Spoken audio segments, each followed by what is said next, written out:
பிரியமானதை செய்ய எனக்கு கற்று தாரும் தெய்வமே. உமக்கு பிரியமானதை செய்ய எனக்கு கற்று தாரும் தெய்வமே. நீரே என் தேவன், நீரே என் தேவன். உம் நல்ல பரிசுத்த ஆவியானவர் செம்மையானவர். தந்தை, மைந்தன், தூய ஆவி நாமத்தினால் நாம் அனைவருக்கும் கிருபையும் சமாதானம் உண்டாவதாக. ஆமீன். இந்த ஆசீர்வாதமான ஜெப தியான வேளையில வந்திருக்கும் உங்களை கடவுள் ஆஸ்வதிப்பாராக. வைராக்கியம் வேண்டாம். இன்றைக்கு பார்க்கும் பொழுது அநேகருக்கு அந்த ஏற்றுக்கொள்ளுதல் என்ற மனநிலை இல்லை. நான் ஏன் ஏற்றுக்கொள்ள வேண்டும், நான் ஏன் பொறுத்து கொள்ள வேண்டும், நான் ஏன் பகிர்ந்து கொடுக்க வேண்டும் என்ற நிலையில இன்றைக்கு வாழ்ந்து கொண்டிருக்கிறார்கள். நான் தானே இருந்தேன், நாங்க மட்டும் தானே இருந்தோம், நாங்க மட்டும் தானே பார்த்தோம், நாங்க மட்டும் தானே செஞ்சோம், இப்ப வந்தா நாங்க ஏற்றுக்கொள்ளணுமா என்ற நிலையில இருக்கிறாங்க. ஏனென்று பார்க்கும் பொழுது ஆண்டவராகிய இயேசு கிறிஸ்து கடவுளுக்கு சமமாய் இருப்பதை கொள்ளையாடின பொருளாக எண்ணாம எல்லாவற்றையும் விட்டு விட்டு வந்தாரு. நமக்காக, நம்மை பரலோகத்தில் சேர்க்கும்படியாக, நமக்கு நித்திய ஜீவனை கொடுக்கும்படியாக, நமக்கு பாவமன்னிப்பை கொடுக்கும்படியாக அவர் எல்லாவற்றையும் விட்டு விட்டு வந்தாரு. மரணத்தை ஏற்றுக்கொண்டாரு, உயிர்த்தெழுந்தாரு, நம்மை சேர்த்துக் கொள்ளுகிறார்.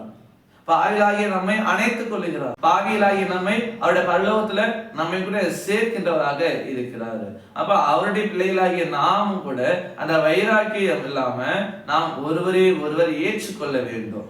வேதத்தோடு நாம் பார்க்கும்போது ஒரு தகப்பனுக்கு 2 குமாரர்கள் இருக்கிறார்கள். எளியவன் தன்னுடைய ஆசையிலே எல்லாவற்றையும் வீணாக செலவு செய்து விட்டு அவன் மனம் மாறி வருகிறான். ஒன்றுமே இல்லாம, ஆகாரம் இல்லாம மனம் மாறி வரும்போது அந்த தகப்பன் அவனை ஏற்றுக்கொள்கிறார். ஆனால் அவனுடைய மூத்த மகனோ அவனை ஏற்றுக்கொள்ளல. இத்தனை நாள் நான் இங்கே தானே இருந்தேன், இத்தனை நாள் நாங்க இங்கதானே இருந்தோம், இத்தனை நாள் நாங்க இதெல்லாம் செஞ்சு தானே இருந்தோம், ஆனா இன்றைக்கு வீணா இருந்த அவனை சேர்த்துக் கொள்கிறாரே, அப்ப நாங்க ஏன் அதை சேர்த்துக்கணும், நாங்க ஏற்றுக்கொள்ள மாட்டோம் என்று சொல்லி அந்த மூத்த மகன் என்ன பண்றான், வெளியிலேயே நிற்கிறான். அந்த அக்செப்டன்ஸ் இல்ல, அந்த ஏற்றுக்கொள்கிற அந்த மனநிலை அவனுக்கு இல்லாமல் போனது.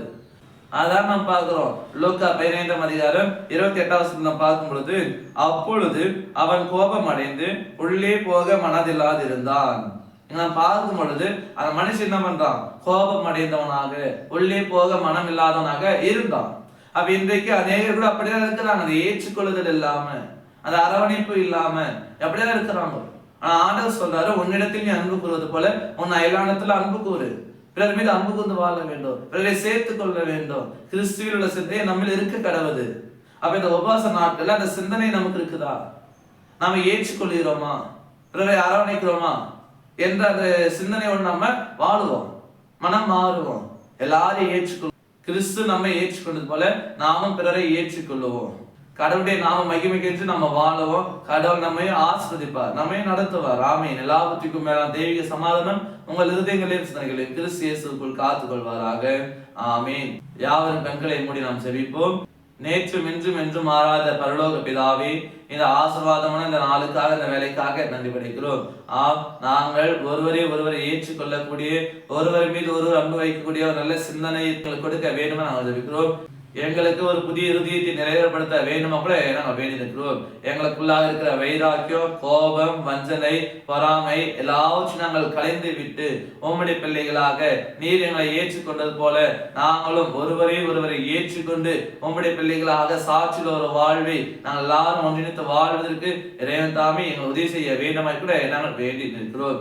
ஆம், அப்படியாக நாங்கள் உடைய பிள்ளைகளாக ஒருவரை ஒருவர் ஏற்றுக்கொண்டு வாழும் பொழுது நீதாமே எங்களை ஆஸ்வதிப்பீராக, எங்களுடைய குடும்பங்களை ஆஸ்வதிப்பீராக, எங்களை நடத்துவீராக. நாங்கள் கைது செய்ய எல்லாரும் வேலையில ஆஸ்வதிக்க வேண்டுமா கூட வேண்டி நிற்கிறோம். இந்த நாளில் கூட யாரெல்லாம் பிறந்த நாளை, திருமண நாளை கொண்டாடுகிறார்களோ எல்லாருடைய பிறந்த நாளை கர்த்தர் ஆஸ்வதியும் அவர்களுக்கு நல்ல இரட்டிப்பு நன்மையை தருவீராக. திருமண நாளை கொண்டாடுகிற எல்லா குடும்பத்தின் மக்களுக்கும் இரட்டிப்பு நன்மையை கொடுக்க வேண்டுமா கூட நாங்கள் வேண்டி நிற்கிறோம். தொடர்ந்து நீர் பாதுகாத்துக்கொள்ளும். தேவையில் உள்ளவர்களுக்காக நாங்கள் வேண்டி நிற்கிறோம். இன்றைக்கு அநேகருக்கு அநேக விதமான தேவைகள் இருக்கிறது. நீதாமே எல்லாருடைய தேவைகள் என்ன என்பதை அறிந்திருப்பீர். எல்லாவற்றையும் நிறைவேற்றி நிறைவான முழுமையான ஒரு வாழ்வை கொடுத்து காத்துள்ள வேண்டுமாய் அருள்மகன் இயேசு கிறிஸ்துவை ஜெபிக்கிறோம் அன்பின் பிதாவே. ஆமீன். அனைவருக்கும் ஸ்தோத்திரம். கடவுள் உங்களை ஆசீர்வதிப்பாராக. ஆமீன்.